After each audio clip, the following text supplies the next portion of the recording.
Hello दोस्तों। तो आज हम part second of Indian constitution पढ़ेंगे जो कि है सिटीजनशिप। तो इससे पहले हमने आर्टिकल 1 to 4 कर लिया है, यूनियन एंड इट्स टेरिटरीज। आप उसको जाके प्लेलिस्ट में चेक कर सकते हैं। जो पार्ट सेकेंड है उसके अंदर आर्टिकल 5 से लेकर आर्टिकल 11 तक आता है। तो आइए चलिए शुरू करते हैं। लेकिन आपको इस सबसे पहले अगर सिटीजनशिप पढ़ना है तो उसमें कुछ कीवर्ड्स हैं, उसके बारे में आपको अच्छे से पता होना चाहिए, क्योंकि अगर आपको कीवर्ड्स पता होंगे तो आप आगे कोई भी चीज़ में कहीं पे भी सिटीजनशिप के अंदर आपको डाउट नहीं आएगा। जैसे एलियन क्या होते हैं, माइग्रेंट क्या होते हैं, रिफ्यूजीज क्या होते हैं, मोनार्कीज, डेमोक्रेसीज, ये सारी चीज़ों को हम डिटेल में पढ़ते हैं। तो चलिए शुरू करते हैं। मोनार्कीज में सब्जेक्ट होते हैं। उनको जो सब्जेक्ट होते हैं मतलब होते हैं तो लोग ही हैं, पर उनको सब्जेक्ट कहा जाता है मोनार्कीज के अंदर। तो उनको सिर्फ ड्यूटीज परफॉर्म करना होता है। तो मोनार्कीज के पास पावर कहाँ से आते हैं, रूल कैसे रूल करते हैं, तो उसके लिए ब्लू बर्ड थ्योरी और डिवाइन राइट थ्योरी होती है। तो इन जो मोनार्कीज के पास पावर होता है कि क्यों वो लोगों को रूल करे, या उनके पास कहाँ से लेजिटिमेट अथॉरिटी आती है अपने सब्जेक्ट्स को रूल करने का, तो इसके लिए एक थ्योरी है divine right theory. Divine right theory का मतलब होता है कि उनके पास जो पावर आई है कि लोगों को रूल करना, वो सीधा ऊपर वाले की तरफ से आई है, गॉड की तरफ से आई है। मतलब गॉड उनको लेजिटिमेट पावर देता है कि हाँ तुम रूल कर सकते हो। लेकिन डेमोक्रेसीज में इसके जस्ट अपोजिट होता है। डेमोक्रेसीज में सिटीजन होते हैं, और सिटीजन सिटीजन ही थ्रू पीपल मैंडेट और या फिर इलेक्शन के थ्रू जो लोग हैं वो डेमोक्रेसीज में अपने लीडर को पावर देते हैं कि हाँ तुम हमें रूल कर सकते हो। तो इसके फायदे क्या होते हैं, तो उसके पास राइट टू इंजॉय, जो सिटीजन्स होते हैं उनके पास इंजॉय करने का मतलब अपने फ्रीडम का, कहीं भी घूमने का, कहीं भी आने का जाने का, तो उनके पास राइट होता है। और उनको लेकिन इसके साथ साथ डेमोक्रेसीज में भी हम कुछ ड्यूटीज़ परफॉर्म करते हैं। जो हमें स्टेट हमें कुछ रिस्पॉन्सिबिलिटी देती है, कुछ ड्यूटीज़ होती हैं, उसे परफॉर्म करना पड़ता है। ठीक। तो चलिए आगे बढ़ते हैं। एलियंस कौन होते हैं? नेशनल ऑफ अनदर कंट्री, मतलब ऐसे लोग जो कि दूसरे देश के हैं, वो एलियंस होते हैं। तो एलियंस भी दो तरह के होते हैं। Friendly alien. फ्रेंडली एलियन कौन होते हैं? Foreign national with whom we have cordial relation. ऐसे नेशनल जो बाहर देश के जो लोग जिनसे हमारे कंट्री का अच्छा रिश्ता है, वो फ्रेंडली एलियन होते हैं। दूसरे होते हैं enemy alien. Foreign national with whose country India is at war. Enemy alien वो लोग होते हैं जिससे हमारे देश के साथ लड़ाई हो रखी है, वो एनिमी एलियन में आते हैं। चलिए आगे बढ़ते हैं। माइग्रेंट्स। माइग्रेंट्स कौन होते हैं? One who has left his country. ऐसे लोग जिन्होंने अपना देश छोड़ दिया है वो और दूसरे देश में चले गए हैं, वो माइग्रेंट होते हैं। Refugees. Person who fled his country because of human right violation. ऐसे लोग जिन्होंने अपना देश छोड़ दिया है, क्यों? तो उनके साथ ह्यूमन राइट वायलेशन हुआ है। Fear of persecution. परसिक्यूशन का मतलब होता है उत्पीड़न। मतलब अगर उनके साथ किसी ने उनके धर्म के नाम पे या एथनिसिटी के नाम पे उनके साथ डिस्क्रिमिनेशन किया है। Risk to life have right to international protection granting refugee status. तो इसकी लाइफ को भी खतरा है, उनके पास राइट है इंटरनेशनल प्रोटेक्शन लेने का, जहाँ किसी दूसरे देश में जाके रिफ्यूजी स्टेटस लेने का। ठीक। और उसके साथ साथ अगर वो, क्योंकि वो अपने होम होम स्टेट में वापस जा नहीं सकते क्योंकि उनको खतरा है, तो उनको रिफ्यूजीज बोलते हैं। फॉर एग्जाम्पल, दलाई लामा को 1959 में इंडिया ने रिफ्यूजी दिया, रिफ्यूजी की तरह इंडिया में रखा था उनको। चलिए आगे बढ़ते हैं। Illegal migrants. इलीगल माइग्रेंट्स क्या होते हैं? A person who has migrated against the immigration laws of the country does not have legal right to reside in the country, not recognized as a refugee. ठीक। ऐसे लोग जो कि immigration law के विरुद्ध जाके दूसरे कंट्री में जाते हैं और जिनके पास लीगल राइट नहीं है उस कंट्री में रहने का, और ना ही उनको रिफ्यूजी का स्टेटस प्राप्त हुआ है, तो ऐसे लोग इलीगल माइग्रेंट्स होते हैं। आपने डंकी मूवी देखी होगी, तो वो लोग इलीगली दूसरे देश में, यूएस में जाते हैं, यूएस कनाडा में जाते हैं, तो उनको इलीगल माइग्रेंट्स बोलते हैं। आगे अगला क्या है? असाइलम सीकर। असाइलम सीकर कौन होते हैं? Person who has left his home country and seeking protection from persecution in another country, not legally recognized as refugees. ठीक। ऐसे लोग जिन्होंने अपनी होम कंट्री को छोड़ दिया है और दूसरे देश में गए हैं, ताकि क्योंकि उनके साथ कुछ उत्पीड़न हो रही है, उनके क्योंकि उनके साथ कुछ उत्पीड़ना हो रही है, उनके साथ कुछ डिस्क्रिमिनेशन हो रहा है, और वो दूसरे देश में गए हैं उनको रिफ्यूजी स्टेटस के लिए। लेकिन अभी तक उनको लीगली रिकॉग्नाइज नहीं किया है गया है एज अ रिफ्यूजीज, तो वो लोग होते हैं asylum seeker. India is not a signatory to international convention of refugees. India इस कन्वेंशन का सिग्नेटरी नहीं है। तो इसका क्या मतलब हुआ कि India has limited obligation regarding refugees. India के जो ऑब्लिगेशन है, इंडिया के जो ऑब्लिगेशन इंडिया का जो ऑब्लिगेशन है वो बहुत ही लिमिटेड है, मतलब ऐसा नहीं कि इंडिया को रखना ही रखना है रिफ्यूजीज़ को या उनको प्रोटेक्ट करना इंडिया इंडिया का बिल्कुल रिस्पॉन्सिबिलिटी है। इंडिया का बहुत ही लिमिटेड ऑब्लिगेशन है। लिमिटेड ऑब्लिगेशन का मतलब बहुत ही कम रिस्पॉन्सिबिलिटी है रिगार्डिंग रिफ्यूजीज़। चलिए आगे बढ़ते हैं। Citizenship, legal relationship between individual and state. जो सिटीजनशिप क्या होता है, वो एक लीगल रिलेशनशिप है किसके बीच में, इंडिविजुअल और स्टेट के बीच में। आगे बढ़ते हैं। A citizen is a member of political community, enjoy civil and political right over allegiance to the state. Citizen क्या होता है, सिटीजन एक मेंबर होता है पॉलिटिकल कम्युनिटी का, जो जिसके पास जो अपने सिविल और पॉलिटिकल राइट को एंजॉय करता है। ये सिर्फ सिटीजनशिप के पास पावर होती है। अगर आप देखेंगे मोनार्कीज में, तो ये सारी की सारी पावर मोनार्कीज में नहीं होती है। मोनार्की में तो इलेक्शन भी नहीं होता है, अगर इलेक्शन होता भी है तो बहुत ही फ्रॉड या ये मतलब वन साइडेड इलेक्शन होता है। लेकिन डेमोक्रेसीज की एक खूबसूरती है कि डेमोक्रेसीज में सिटीजन के पास राइट होता है, उनके पास ड्यूटीज़ परफॉर्म करने के लिए होती है, वो उनके पास पॉलिटिकल राइट होता है, सिविल राइट होता है। चलिए आगे बढ़ते हैं। Rights available to citizen and not to alien. ऐसे राइट जो इंडिया में सिर्फ सिटीजन के पास होते हैं, एलियंस के पास नहीं होते हैं, वो कौन कौन से राइट हैं? तो और वो कौन कौन से आर्टिकल के अंदर आते हैं? आर्टिकल 15, आर्टिकल 16, आर्टिकल 19, आर्टिकल 29 और आर्टिकल 30। इन सारे आर्टिकल्स को हम डिटेल में आगे की वीडियोज में पढ़ेंगे। और कौन से राइट होते हैं? कॉन्स्टिट्यूशनल राइट, जैसे कि आर्टिकल 326। आर्टिकल 326 क्या होता है? Right to vote, contest election, full constitutional offices under various provision of the constitution. मतलब राइट टू वोट भी सिर्फ एक सिटीजन के पास ये राइट होता है, फॉरेन या एलियन के पास नहीं होता है।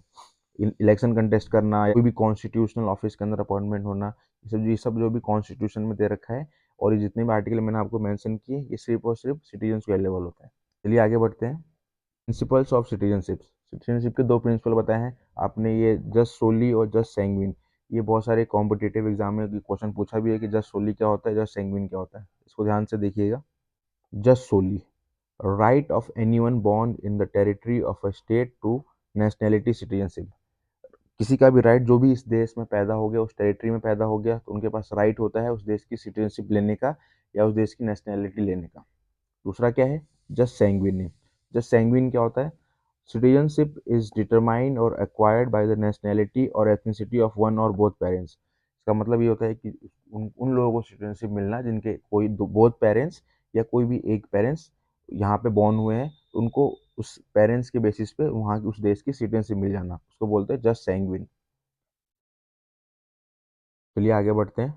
सिटीजनशिप इंडिया में 5 तरह से मिल सकता है। पहला है बर्थ, दूसरा है बाय डिसेंट, तीसरा है बाय रजिस्ट्रेशन, चौथा है बाय नेचुरलाइजेशन, चौथा है इनकॉर्पोरेशन ऑफ अ टेरिटरी। आइए इन पांचों चीज़ों को डिटेल में पढ़ते हैं। तो the first is by birth. By birth कैसे मिलता है? तो अगर पर्सन बॉर्न इन इंडिया, अभी हमने पढ़ा कि जस्ट सोली प्रिंसिपल, जो लोग जो पैदा उस कंट्री में हो जाते हैं, उसको वहाँ की सिटीजनशिप मिल जाती है। इस प्रिंसिपल को बोलते हैं जस्ट सोली प्रिंसिपल, हमने अभी इससे पहले देखा। आइए इसको डिटेल में समझते हैं। 26 जनवरी 1950 से लेके बिफोर 1 जुलाई 1987 तक, मतलब 26 जनवरी 1950 से लेके 30 जून 1987 तक जो लोग भी इंडिया में पैदा हुए हैं, इंडियन कहलाएंगे, irrespective of nationality of his or her parents. ठीक, मतलब कि अगर जो भी लोग 26 जनवरी 1950 से लेके 30 जून 1987 तक जो लोग भी इंडिया में पैदा हुए हैं, वो लोग इंडियन कहला सकते हैं, उनको इंडिया की नेशनैलिटी मिल सकती है, चाहे उनके पेरेंट्स यहाँ पैदा हुए हों चाहे ना हुए हों। ठीक, अब आगे बढ़ते हैं। तो आगे वाला क्या है? 1 जुलाई 1987 टू 2 दिसंबर 2004। मतलब जो ये वाला टाइमलाइन आप देखिए, ये टाइमलाइन है 1 जुलाई 19, ये टाइमलाइन देखिए आप, 1 जुलाई 1987 टू 2 दिसंबर 2004।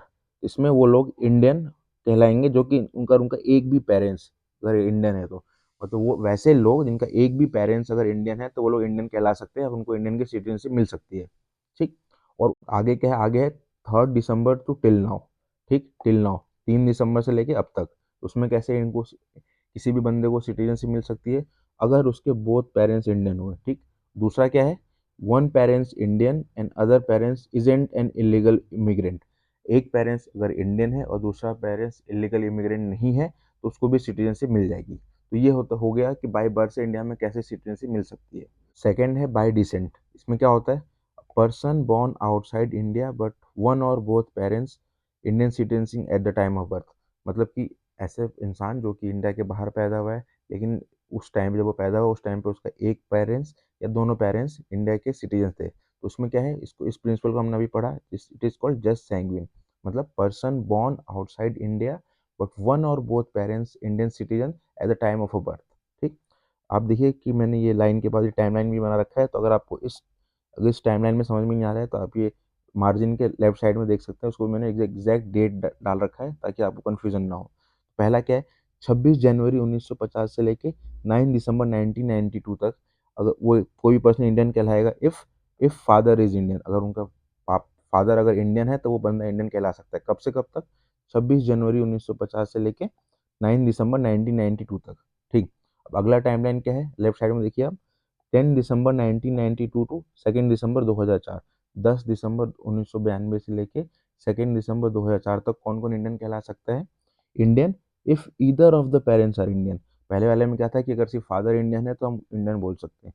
दूसरे वाले में क्या है कि इंडियन हम बोल सकते हैं अगर if either of the parents are Indian, इधर पापा या मम्मी कोई भी अगर इंडियन है तो उसे हम इंडियन बोल सकते हैं। अगला क्या है, 3 दिसंबर से लेके 2000, 3 दिसंबर 2004 से लेके अब तक, ठीक, अब तक कौन किस किस को हम इंडियन बोल सकते हैं, किस किस को इंडियन सिटीजनशिप मिल सकती है। तो birth has to be registered at the Indian consulate on another year of at the child of the birth.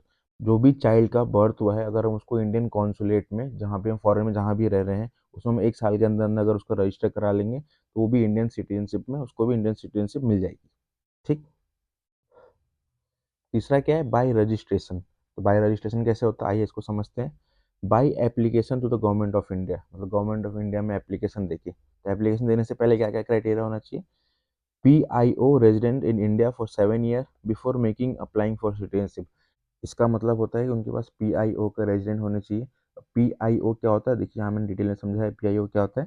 PIO क्या होता है, person of Indian origin.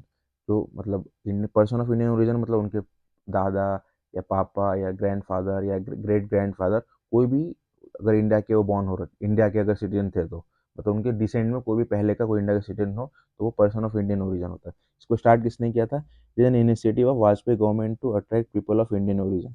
Vajpayee ji ने इसको शुरू किया था। आगे क्या है, PIO card holder did not need visa, no need of student visa or employment visa to study work in India। जो PIO कार्ड होल्डर है उनको ना पढ़ने के लिए या काम करने के लिए वीज़ा की ज़रूरत नहीं है।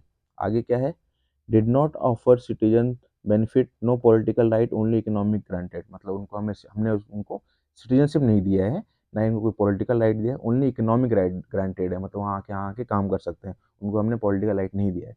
PIO के लिए जो एक क्राइटेरिया मैं यहाँ पे मिस कर दिया मैंने, PIO के लिए क्राइटेरिया होता है कि 182 डेज इंटू 7 ईयर्स, मतलब कि हर साल उनको 182 दिन इंडिया में होना जरूरी है। दूसरा क्राइटेरिया क्या है, PIO resident in any country other than undivided, undivided India मतलब पाकिस्तान और बांग्लादेश, जो कि पहले इंडिया के ही पार्ट थे इंडिपेंडेंस से पहले, तो ये उस जगह के सिटीजन नहीं होने चाहिए। तीसरा क्या है, married to an Indian and resident in India 7 year before applying for registration. तीसरा कंडीशन ये भी है कि वो एक इंडियन से मैरिड होना चाहिए या फिर इंडिया में 7 साल तक रह रहा हो बिफोर अप्लाइंग फॉर रजिस्ट्रेशन, मतलब रजिस्ट्रेशन से पहले वो 7 साल तक या तो इंडियन से मैरिड हो, 7 साल से इंडिया में ही रह रहा हो।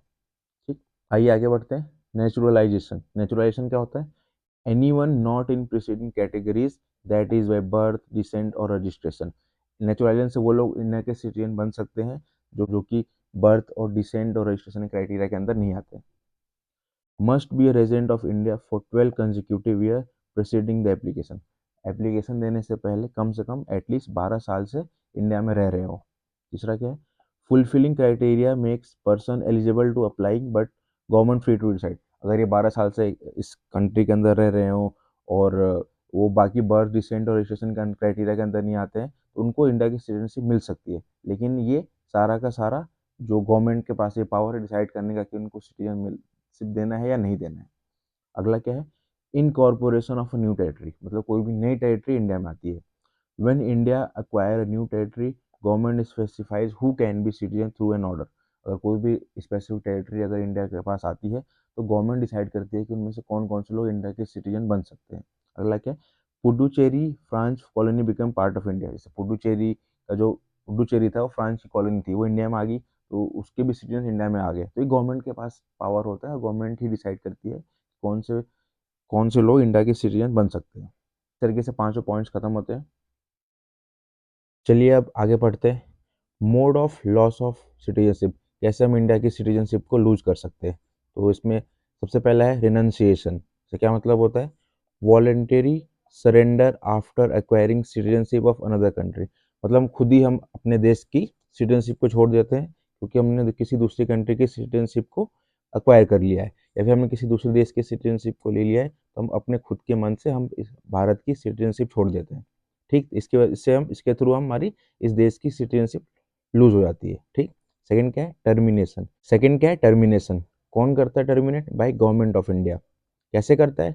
When a person acquire citizenship of another country, जब कोई इंसान किसी और देश की सिटीजनशिप को ले लेता है but does not voluntarily surrender one of them.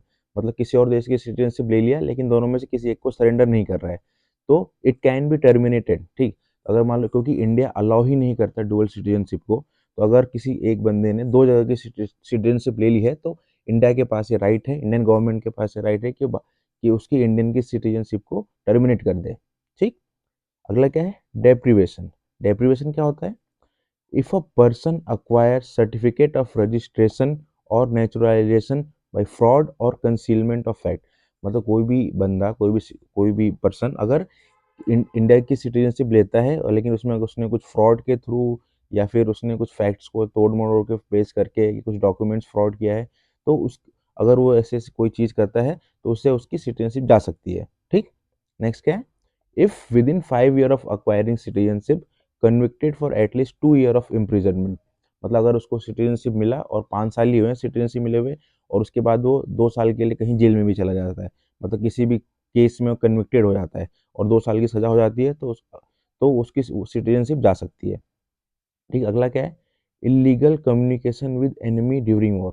मतलब वॉर के टाइम पे अगर हम किसी के साथ, किसी भी एनिमी नेशन के मेंबर के साथ हम इलीगल कम्युनिकेशन करते हैं, तो ये भी एक क्राइटेरिया होता है जिससे आपकी सिटीजनशिप जा सकती है। अगला क्या है? Outside India for 7 consecutive year. अगर वो इंडिया से लगातार 7 साल तक बाहर रहता है तो भी उसकी सिटीजनशिप जा सकती है, लेकिन इसमें कुछ एक्सेप्शन है। क्या है? अनलेस स्टूडेंट है, कि अगर स्टूडेंट ने पढ़ाई करने के लिए गया है तब, या फिर एम्प्लॉयड इन इंटरनेशनल ऑर्गेनाइजेशन, और कोई इंटरनेशनल ऑर्गेनाइजेशन में काम कर रहा है जैसे वर्ल्ड बैंक, यूनाइटेड नेशन। ठीक। अगला क्या है? और रजिस्टर्ड एनुअली एट कॉन्सुलेट। मतलब कि अगर वो बाहर भी रह रहा है लेकिन हर साल जाके इंडियन कॉन्सुलेट में जाके अपने आप को रजिस्टर कर रहा है, तो उससे उसकी सिटीजनशिप नहीं जाएगी। चलिए आगे बढ़ते हैं। सिटीजनशिप अमेंडमेंट एक्ट 2019, ये क्या है? इसमें है कि हिंदू, क्रिश्चियन, सिख, बुद्धिस्ट, पारसी, जैन, ये छह religion from 3 different countries which is Pakistan, Bangladesh and Afghanistan, not to be treated as illegal migrant if arrive before December 31st 2014।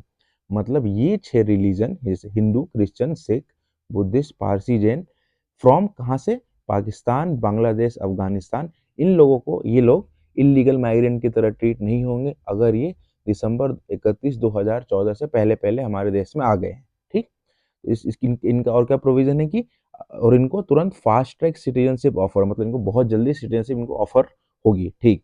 तो अलग से कुछ छूट मिला है, जैसे कि citizenship by naturalization relax to 6 year. अगर आप नॉर्मल प्रोसेस में देखेंगे नेचुरलाइजेशन में, तो उसमें 12 साल लगते हैं, लेकिन इन लोगों के लिए 6 साल का किया गया है कि अगर 6 साल तक आप लगातार यहाँ रहते हैं तो आप अप्लाई कर सकते हैं इंडियन सिटीजनशिप के लिए। लेकिन ये क्राइटेरिया सिर्फ इन 3 देश के लोगों के लिए होता है, Pakistan, Bangladesh and Afghanistan. Citizenship amendment act के कुछ एक्सेप्शंस भी हैं। एक्सेप्शन जैसे कि पहला, सिक्स शेड्यूल के अंदर 4 स्टेट आते हैं, आसाम, त्रिपुरा, मेघालय, मिजोरम। ये इन 4 जगहों पे लागू नहीं होता है। दूसरा क्या है? Inner line permit. इंडिया में कुछ भी ऐसी जगह हैं जहाँ पे हमें बिना परमिशन के हम जा नहीं सकते, तो वहाँ पे भी सिटीजनशिप अमेंडमेंट एक्ट लागू नहीं होता है। जैसे special permit needed to visit, यहाँ पे जाने के लिए स्पेशल परमिट चाहिए होता है। कौन कौन सी जगह है ये? मणिपुर, अरुणाचल प्रदेश, मिजोरम और नागालैंड। इन 4 जगहों पे एक इनर लाइन परमिट चाहिए होती है, और यहाँ पे भी सिटीजनशिप अमेंडमेंट एक्ट लागू नहीं होता है। तो यहीं पे हमारा सिटीजनशिप का आर्टिकल खत्म होता है। अगर आपको कोई क्वेरीज है, कोई डाउट है, तो आप मुझे कमेंट बॉक्स में पूछ सकते हैं। इसका डिटेल नोट आपको टेलीग्राम में मिल जाएगा, आप वहाँ से जाके चेक कर सकते हैं। आगे हम इसके बाद फंडामेंटलाइज, डीपीएसपी सब कुछ लाइन वाइज करने वाले हैं, तो अब बने रहिएगा हमारे साथ। Thank you.